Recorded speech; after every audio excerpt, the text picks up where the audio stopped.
خطبہ جمعۃ المبارک میں اپنی بساط ہمت طاقت کے مطابق یہ ذہن لا کر بات کی جاتی ہے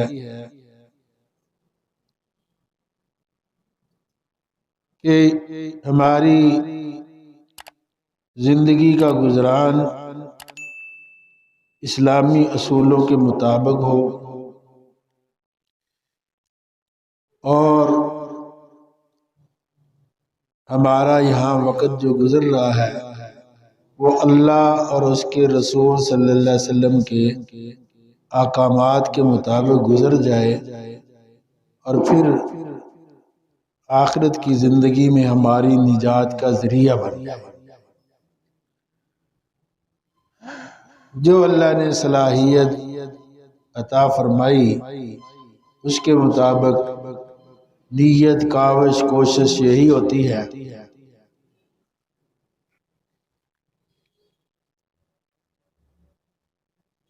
اللہ کی جلیل القدر پیغمبر حضرت ابراہیم خلیل اللہ بیت اللہ کی تعمیر فرماتے ہیں اور یہ دعا مانگتے ہیں۔ وَإِذْ قَالَ إِبْرَاهِيمُ رَبِّ اجْعَلْ هَٰذَا بَلَدًا آمِنًا وَارْزُقْ أَهْلَهُ مِنَ الثَّمَرَاتِ مَنْ آمَنَ مِنْهُمْ بِاللَّهِ وَالْيَوْمِ الْآخِرِ۔ اے اللہ اس شہر کو امن والا بنا دے اور اس کے رہنے والوں کو تو پھلوں سے رزق عطا فرما۔ اللہ اکبر۔ اسلام امن کا دین ہے، سلامتی کا دین ہے، اسلام ہے ہی سلامتی سے۔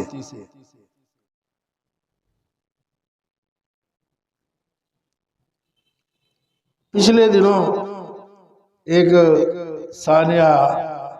جو پیش آیا ہے ہمارے ملک میں، وہ سری لنکن آدمی قتل کر دیا گیا۔ دیکھیے خلیل اللہ امن کی دعا مانگ رہے ہیں، سب سے پہلے امن کی دعا مانگی۔ جب امن ہوتا ہے نا تو پھر انسان زندگی کے ہر شعبے میں بے خطر بے فکر ہوتا ہے، اور اگر امن نہیں ہوتا تو مالدار مال کے ہوتے ہوئے پریشان ہوتا ہے کہ کہیں میرا مال نہ اچک لیا جائے،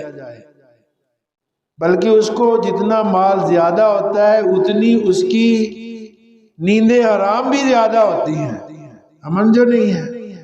کوئی پتہ نہیں کس وقت کسی نے اچک کر یہ مال لے جانا ہے، بلکہ میری جان کو بھی اس کی نسبت سے خطرہ ہے۔ اور عزت جس پر اپنی جان بھی آدمی لگا دیتا ہے اس کے لٹنے کا خطرہ ہوتا ہے۔ امن جو نہیں ہوتا، اور امن نہ ہونے کی وجہ سے اگر عزت لٹ جائے تو نہ مال کسی کا کام کرا نہ زندگی کسی کام کی رہی۔ تو امن ہوگا تو اس کو سفر میں جانا بھی آسان، سفر کے لیے اس کو کوئی فکر نہیں، بعد میں گھر کے متعلق بھی اس کے ذہن میں اطمینان۔ اور اگر امن نہیں ہوگا نہ سفر پر جانا اس کو اچھا لگے گا، نہ گھر میں بعد میں اگر چلا بھی جائے تو گھر میں بعد میں جو حالات و واقعات ہوں گے وہ اسے سکون نہیں لینے دیں گے۔ ابتدائی طور پر اختصار کے ساتھ یہ بات اب اس لیے دیکھیے ابراہیم خلیل اللہ پہلے دعا مانگتے ہیں، رب اجعل ھذا بلدا آمنا، اللہ اس شہر کو امن والا بنا۔ پھر اللہ نے کیسا امن والا بنایا اس کو کہ وہاں امن ایسا تھا کہ اللہ نے پھر عرب والوں کے لیے احسان جتائے، لإلاف قریش ایلافہم رحلۃ الشتاء والصیف فلیعبدوا رب ھذا البیت الذی اطعمهم من جوع وآمنهم من خوف۔ یہ قریش کو چاہیے کہ اس گھر کے جو گھر کا رب ہے اس کی عبادت کریں۔ اس نے ان کو روزیاں بھی دی کہ وہ قریش جہاں بھی جاتے نا تو قریش بیت اللہ کے متولی سمجھ کر ان کو کوئی بھی کچھ نہیں کہتا تھا، ان کی عزت و تکریم ہوتی تھی۔ اس نے کہا میں قریشی ہوں، انہوں نے کہا یہ بیت اللہ کا متولی ہے، اسے نہیں چھیڑا جائے۔ تو اللہ فرماتے ہیں ہم نے ان کو رزق بھی وافر دے دیا، امن بھی دے دیا، تو اس لیے اللہ نے احسان جتلائے تھے۔ اور اسی طرح اگر امن ہو پھر ساتھ روٹی روزی بھی ہو، جیسے کہ ہے نا پنج بنا اسلام دے چھواں بنا ٹک،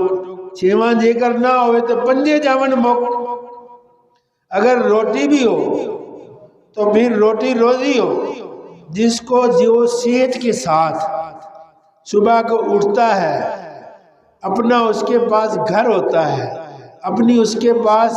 سواری یا صحت مند، اس کے پاس اپنے اعضاء جوارے ہیں، اس کے پاس ایک دن کا کھانا موجود ہے، فرمایا یہ اس وقت کا بادشاہ ہے، اس وقت میں یہ اپنا بادشاہ ہے۔ تو یہ اس لحاظ سے اب دو چیزیں میں نے بیان کی۔ اب دیکھیے کہ یہ امن کا ہونا اور رزق کا وافر مل جانا یا رزق کے اسباب ہونا، یہ اللہ کی طرف سے بہت بڑی نعمت ہے۔ اب جب امن ہوگا اور روزی کے اسباب ہوں گے تو پھر دیکھیے اگر مال لٹ جاتا ہے تو وہ پوری زندگی لیے پریشان ہو گیا۔ ایک وقت میں وہ کار کوٹھی کا مالک تھا، کہیں لٹ گیا سارا کچھ بھی، یا کسی وجہ سے امن نہیں، ڈاکے ہیں، رازنی ہے، لوٹا جا رہا ہے، کہیں اس حادثے کا اللہ نہ کرے شکار ہو گیا، بعد میں اس کے بچے یتیم ہو گئے، بیوی بیوہ ہو گئی، اور ایسے بھی حالات و واقعات بن جاتے ہیں کہ وہ ان کے گزران کے لیے جو ایک وقت میں اپنے گھر کی ملکہ ہوتی ہے دوسروں کے گھروں میں وہ برتن صاف کرنے پر مجبور ہو جاتی ہے، مجبور ہو جاتی ہے۔ بچوں کو پالنے کے لیے کوئی ماں اپنی ساری توانائی صرف کر دیتی، لیکن وہ اپنے بچوں کی بھوک پیاس اور ان کا ننگا ہونا برداشت نہیں کر سکتی۔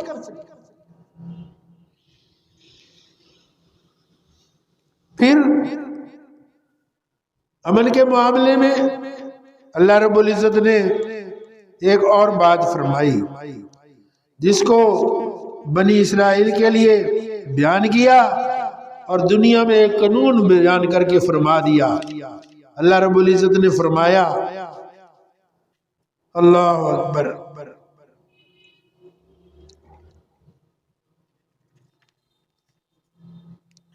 من اجل ذلک کتبنا علی بنی اسرائیل انہ من قتل نفسا بغیر نفس او فساد فی الارض فکأنما قتل الناس جميعا ومن احیا فکأنما احیا الناس جميعا۔ اس قتل کی وجہ سے ہم نے بنی اسرائیل پر یہ حکم نازل کیا۔ پیچھے واقعہ تھا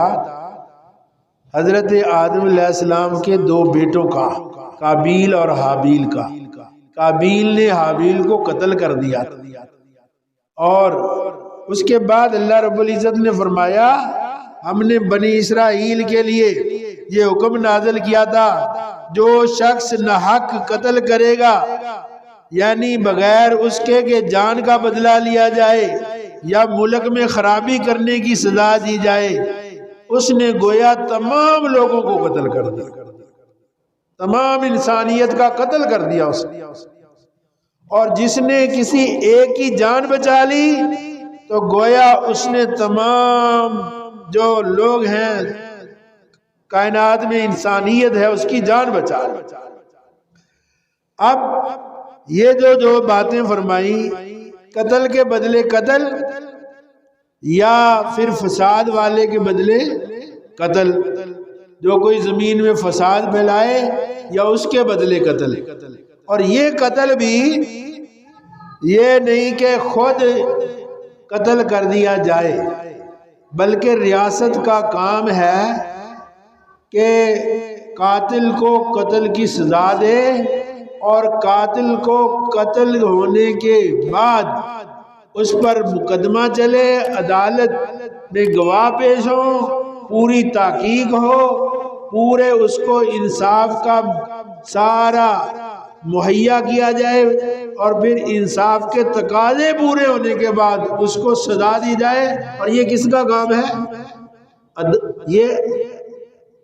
ملک کی حکومت کا، یہ حکومت کا کام ہے، یہ عامی آدمی کا نہیں کہ کسی نے کسی کو قتل کیا میں اٹھا اس کو قتل کر دیا، یا کسی معاملے میں۔ یہ ریاست کا کام ہے، ریاست کا کام ہے۔ اب دو باتیں ہیں یہاں، دو باتیں یہاں ہیں جو بیان کرنے کے نہایت قابل ہے۔ ایک تو یہ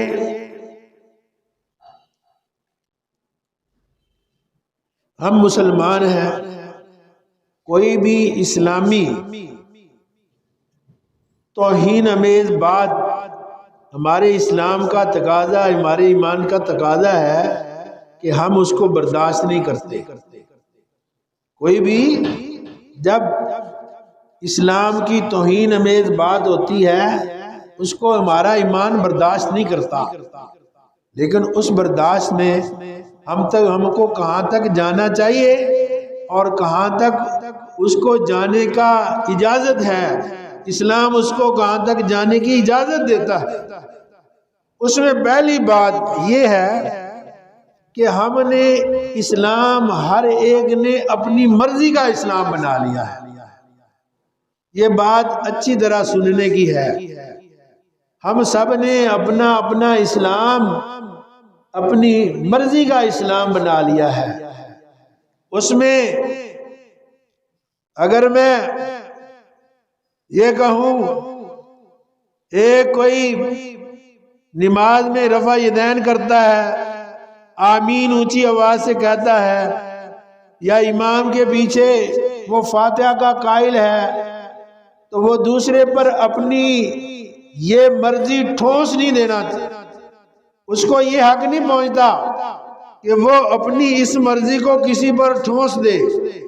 لیکن ہمارا مزاج یہ بن چکا ہے کہ جو میرے اسلام کے مطابق ہے وہ مسلمان ہے، باقی مسلمان ہی نہیں ہے۔ اسی طرح عید میلاد کی محفلیں ہیں، 11ویں شریف ہے، سر پر مختلف قسم کی پگڑیوں کا باندھنا ہے، مختلف رنگوں کی پہچان ہے، تو جب تک میرا یہ معاملہ پورا نہیں ہوتا تو میں سمجھتا ہوں میں مسلمان ہوں، دوسرا مسلمان ہی نہیں ہے، دوسرے کو مسلمان ہونے کا حق ہی حاصل نہیں ہے۔ تو یہ جو سوچ ہے یہ بھی اسلام کے مطابق نہیں ہے۔ اسی طرح ہمارے معاشرے میں ایک اور چیز ہے کہ ہم ماتم کرتے ہیں،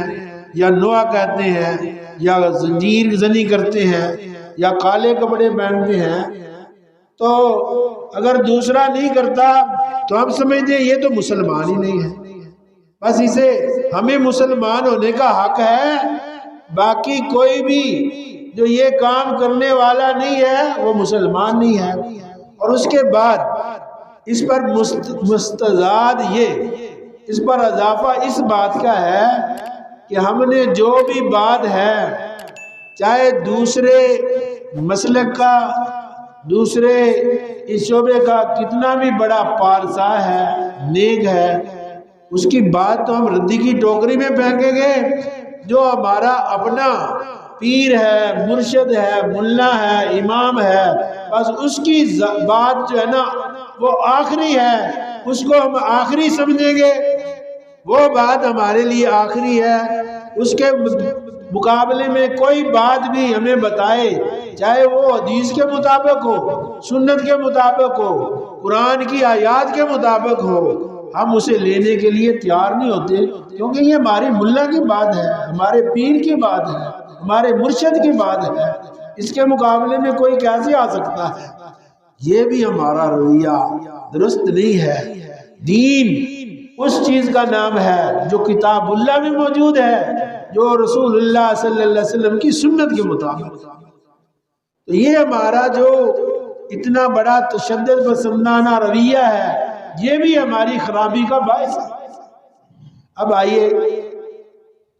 اس کے بات کو بھی دیکھیے، اللہ اکبر، قرآن مجید میں اللہ رب العزت نے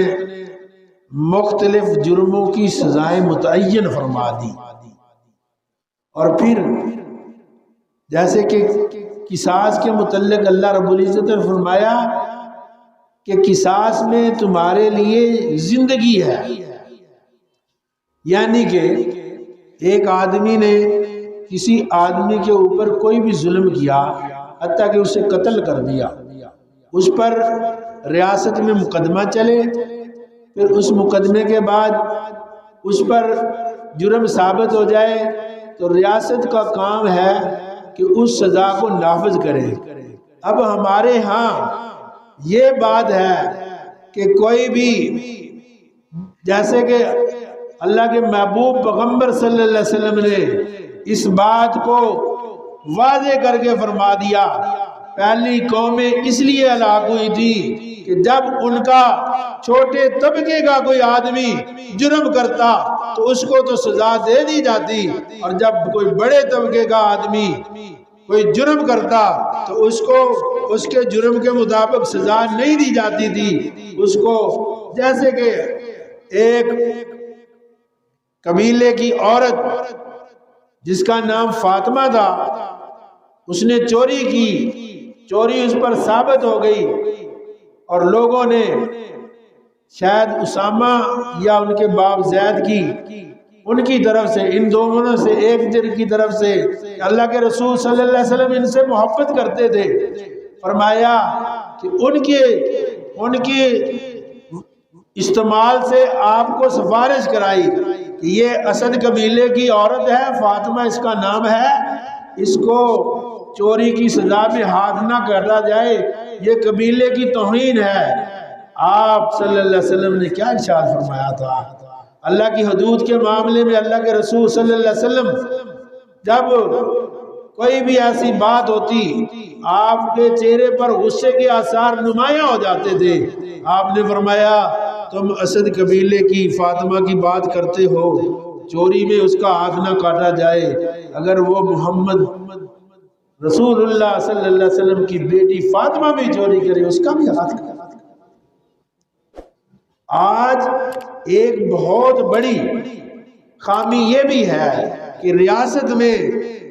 جب انصاف نہیں ہوتا، یہی لے لو توہین رسالت کے متعلق جو قانون ہے، اس میں اگر کوئی رسالت کی، یہ نہیں کہ اللہ کے نبی حضرت محمد الرسول اللہ صلی اللہ علیہ وسلم، یہ بھی بات سن لیں، ہم مسلمانوں کا یہ عقیدہ ہے محمد الرسول اللہ صلی اللہ علیہ وسلم آخری نبی ہیں، سب نبیوں کے امام ہیں، امام الانبیاء ہیں، خاتم الانبیاء ہیں، ہمارے نبی حضرت محمد الرسول اللہ صلی اللہ علیہ وسلم ہیں، لیکن جتنے بھی انبیاء آئے ہیں ہم ان کی رسالت پر یقین رکھتے ہیں، اور ان میں سے کسی کی توہین بھی اسی طرح سزا کے لائق ہے وہ آدمی جس طرح محمد الرسول اللہ صلی اللہ علیہ وسلم کی رسالت کی توہین کی وجہ سے وہ سزا کے قابل ہے۔ تو اس لیے آپ صلی اللہ علیہ وسلم کی توہین کرنے والے کی سزا قتل ہے، اس میں کوئی دو ٹوک فیصلہ ہے، کوئی دو رائے نہیں ہے۔ لیکن ایک بات یہ کام ریاست کا ہے، کسی عوام کا نہیں ہے، کسی عوامی بندے کا نہیں ہے کہ وہ خود عدالت لگائے، خود اسے پکڑے، خود فیصلہ نافذ کر دے، خود قتل کر دے۔ اور یہ شکوک و شبہات تو اس معاملے میں بھی جو ہمارے ملک میں یہ سانحہ ہوا ہے اس میں بھی موجود ہے کہ وہ کئی قسم کی باتیں آ رہی ہیں۔ وہ کون سی چیز تھی جس کی وجہ سے وہ پکڑا،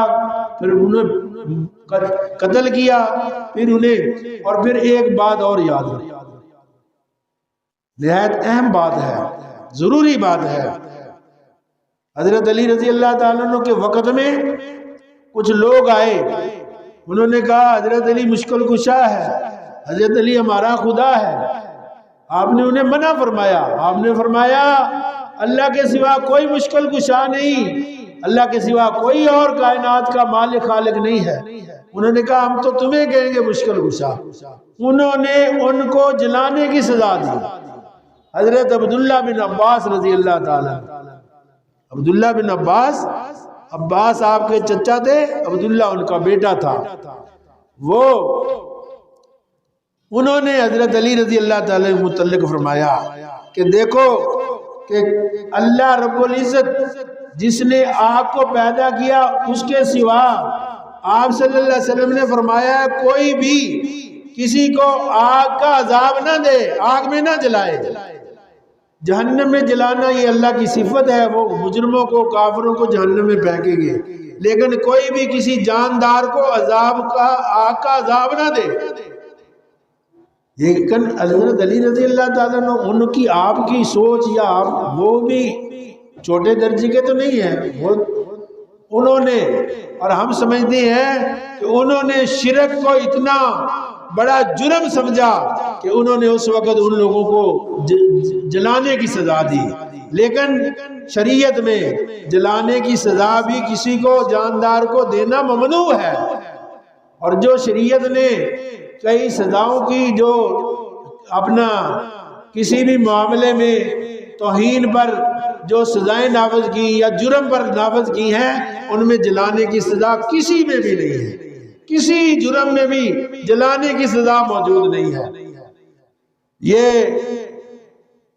زانی ہے، اس کو شادی شدہ ہے،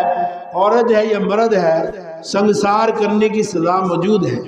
جرم ثابت ہو اس کو سنگسار کیا جائے گا۔ اور اسی طرح کسی نے کسی کو قتل کیا، قتل کے بدلے میں اس کو قتل کیا جائے گا، یہ سزا موجود ہے، جلایا نہیں جائے گا۔ اور اسی طرح کوئی ملک میں فساد مچاتا ہے، ڈاکہ ڈالتا ہے، رازنی کرتا ہے، قرآن نے اس کو خود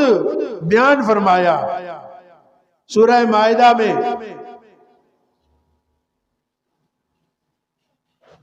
یہ 33 نمبر آیت ہے، اعوذ باللہ من الشیطان الرجیم، انما جزاء الذین یحاربون اللہ ورسولہ،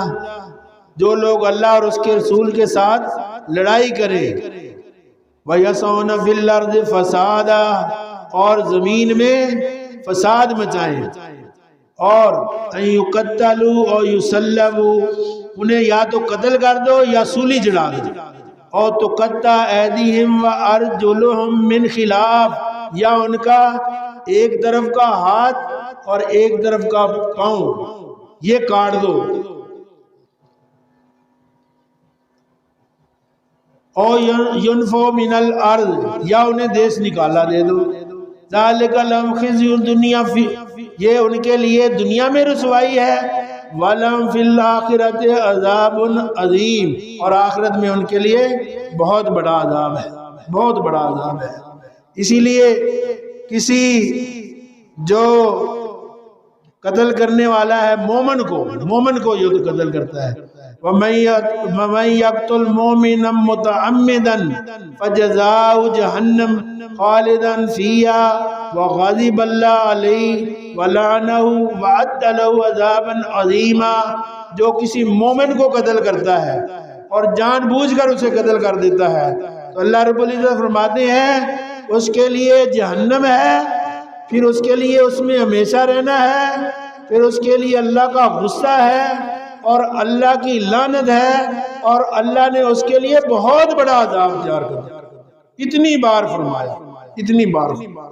بلکہ آپ صلی اللہ علیہ وسلم کی حدیث کا مفہوم ہے کہ کوئی کسی مومن کو قتل کرے،